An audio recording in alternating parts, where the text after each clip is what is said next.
Good morning, everyone, or good afternoon, or good evening. I'm not sure when you're going to be watching this. It is Mrs. Delson, and I just wanted to show you how to use a website called musictheory.net that I really happen to like, and I'm going to be using it for one of our assignments in the near future, so I wanted to show you how to use it.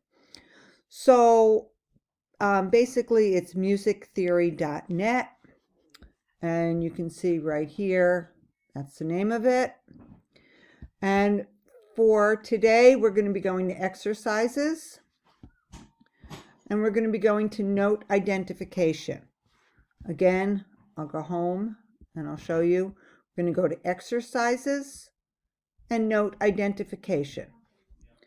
And we're going to do some work on naming some notes. And you're going to be able to time yourself, and it's going to tell you how many you get right. And then I would like you to send me a copy of the progress report. I'll show you how to get that. So the first thing you're going to do is you're going to click on the gear shift, and you're going to make sure that the clef that you have it set for is the right one. You can choose either treble clef, bass clef, or alto clef. But for this class right now, we're going to be using treble clef. So the next thing that you can do is you can set the range. And for this one, I set it for the lowest string, the G on the violin, with 3 fingers on the E string for the high A. And that's what it's going to show you in the game that we're going to play. Positions, lines, and spaces. That's what you want to do. If you just want to practice the lines because you want to get better at them, you can just set it for lines only, or you can set it for spaces only.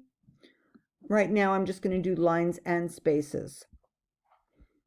Key signature.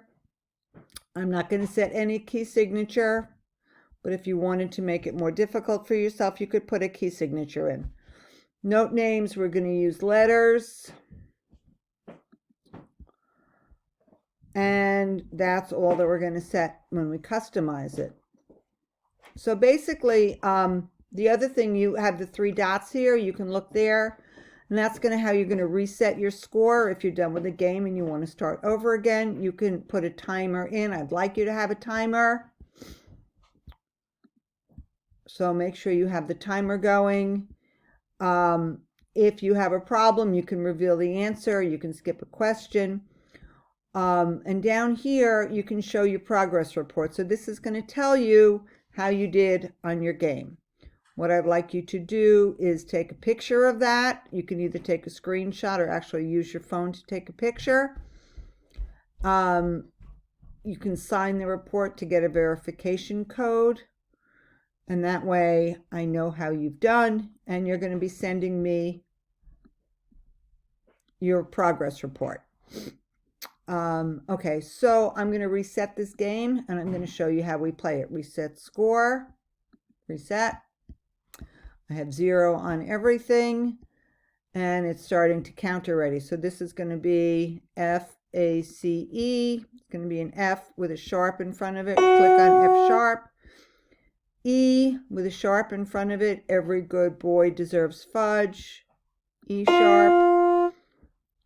This is B. A flat. So anyway, that's basically how you play the game. And I am going to put an assignment for you all to be doing using, again, musictheory.net. You're going to go into exercises. You're going to go into note identification. The next video that I'm going to do on this is going to show you how to use this a little bit more, how to use some of the lessons, and how to use some of the tools. Anyway, have a really great weekend, and I miss you all, and I look forward to seeing you back in class really, really soon. Bye-bye. Have a great day.